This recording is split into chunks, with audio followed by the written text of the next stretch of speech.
Welcome everyone to this presentation called A Simpler Alternative, Minimizing Transition Systems Modulo Alternating Simulation Equivalence. I'm Gabriel Gleizer. This is a joint work with Kushraj, Madnani, and Mazo at TU Delft.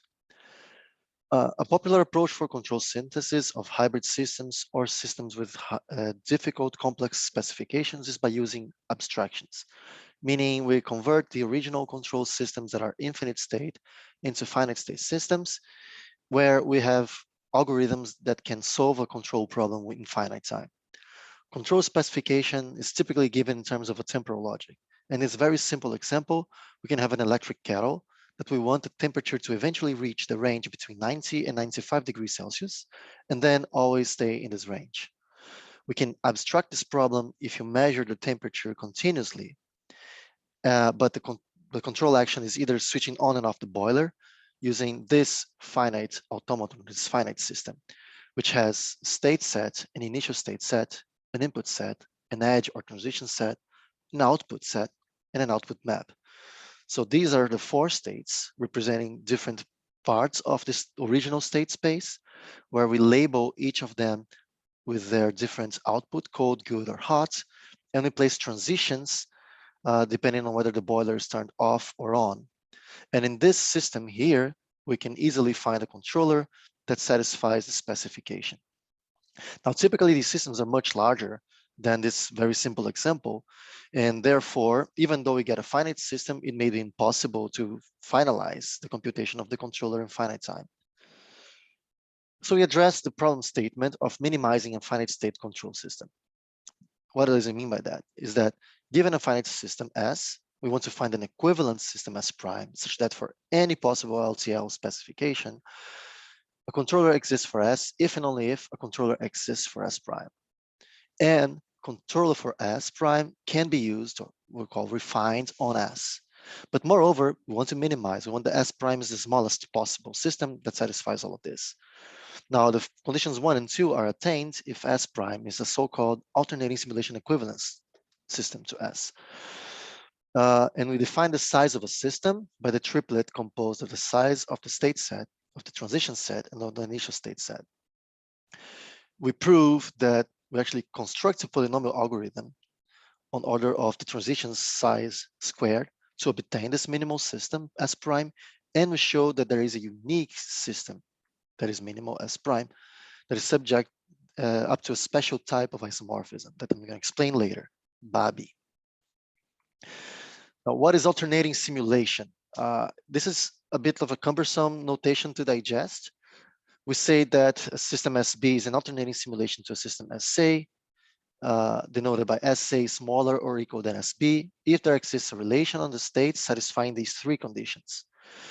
Now, I'm not going to go through the definition because there's a lot of alternation of quantifiers. If there's a relation, we say that there is this R is an alternating simulation relation from SA to SB. The intuition behind it is that if XA, XB belongs to any relation, then the environment is more powerful on XA, or at least as powerful on XA than XB, whereas the controller is more powerful on XB than in XA. So they have the same output, but it's easier for the controller to move forward, attaining whatever specification it wants if it's on XB than XA. While in XA, it might be that the environment has more transitions to counterplay the controller. So SA is harder to control than SB, or at least as hard to control as SB. We call alternating simulation equivalence when SA is more equal than SB and SB is more equal than SA. This is the notation we use.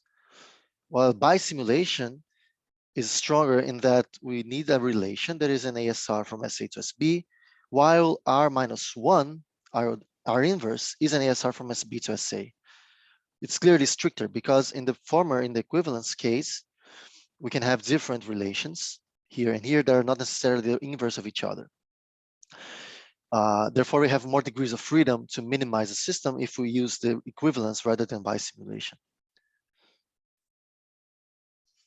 What is our algorithm? We take a system S and we do a pre-processing, and then we apply 4 steps. Step 0, the pre-processing, is to compute the maximal alternating simulation relation from S to itself. Then we generate a quotient system we remove irrational or redundant choices for the controller. Then we look on the environment side and remove its irrational transitions, and then remove the inaccessible states that remain. So step 0, computing the maximal alternating simulation relation, is a standard thing that can be done with fixed point iterations. ASRs are closed in their union, therefore we know there exists a maximal relation from S to itself that contains the maximal number of pairs of states. In this example, this is the relation that we obtain by running such an algorithm. Actually, the reflexive and transitive closure of this. So Q0, Q1, 1 is in the relation, but of course, all the reflexive entries are in the relation. And if these two are related and these two are related, then these two are also in the maximal relation. The intuition is that our max gives a hierarchy of states in terms of difficulty to control, irrespective of specification. So these two states have the same output, but in this state, the environment is more powerful than here. The same for the other entries.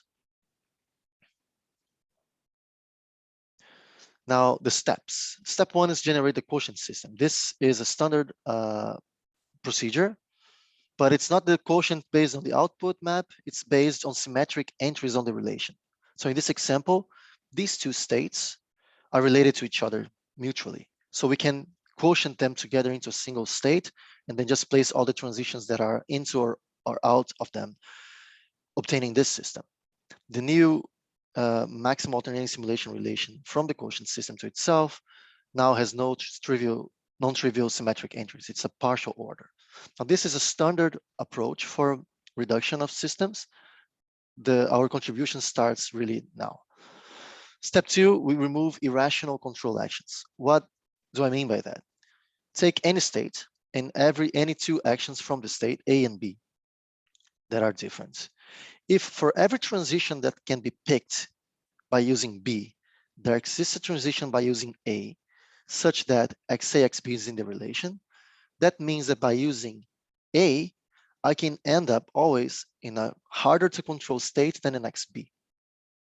Therefore, A is irrational for the controller. It's never good to choose this action from the controller perspective, or at least it's just redundant.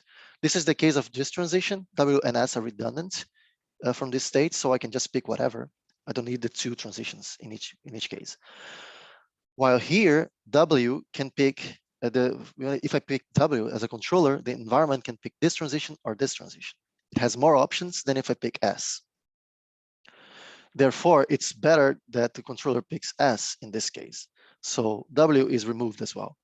So here we reap a few more transitions. Step 3, we remove irrational transitions. Now, looking from the environment perspective, we call PAQ prime a younger sibling of PAQ when QQ prime is in the relation, but Q prime Q is not. What does it mean? Is that if controller picks A, it's never good for the environment to choose this transition as opposed to this, because Q is better for the environment to counter control than Q prime. So I remove all of the younger siblings. This is the case for the initial transition, initial state here, which we assume without loss of generality to be picked by the environment.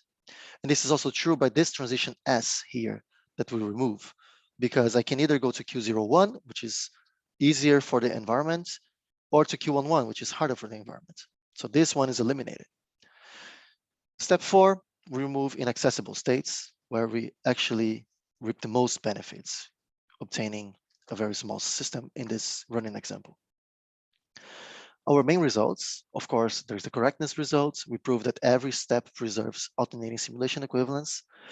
And furthermore, if you consider a system that violates assumption Ni for any I from 1 to 4 among this list, N1, no distinct states PQ are equivalent, meaning they are symmetrically related in the maximal alternating simulation relation. N2, no state has irrational or redundant actions. N3, no transition or initial state has younger siblings. And finally, N4, every state is accessible from X0. If any of these conditions is violated, say N3, we apply step 3, and we can strictly reduce the size of the system while preserving ASC. Therefore, a lemma is that all Ni are necessary conditions for minimality. Now, we also prove that by applying step say 3 on a system that satisfies conditions N1 and N2, we still satisfy the former conditions and additionally satisfy the new one. So applying the steps in the right order guarantees that the obtained system satisfy all of these conditions. Then the most interesting lemma of our work is that if two systems satisfy all of these conditions and they are alternating simulation equivalents to each other, then they are isomorphic. This Babi isomorphism that I'm going to explain next. This implies that they have the same size, and therefore we obtain our final theorem is that our algorithm returns the unique up to Babi minimal system that is equivalent to the original one. What is Babi? It's the bijective alternating bisimulation isomorphism. It's an isomorphism on graphs up to a bijective renaming of labels per state. So these two graphs here, they are easily isomorphic modulo renaming of labels because I can just replace A's by bicycles, B's by cars, and C's by trains. And here I'm just flipping A and B, comparing these two. But this is the most interesting and most special about Babi. Here I can rename C by A. So they are globally, they are not really isomorphic, but per state they are.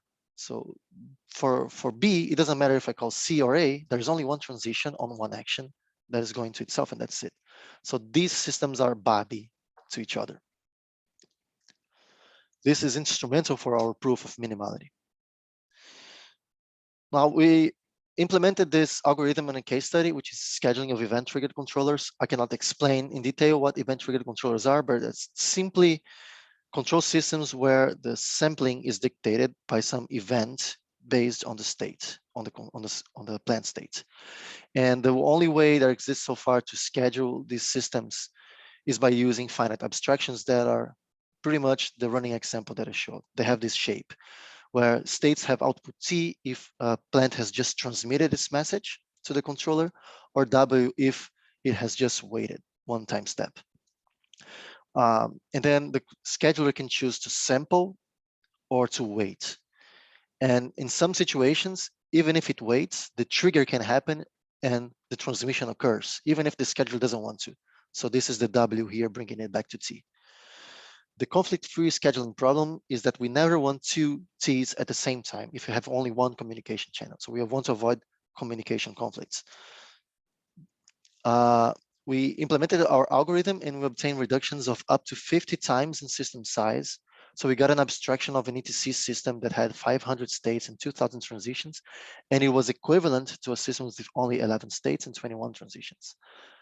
And the scheduling problem in some cases, if we had 6 of these plants try to be scheduled simultaneously, we got a speed up from 15 minutes approximately to only milliseconds on solving the scheduling problem.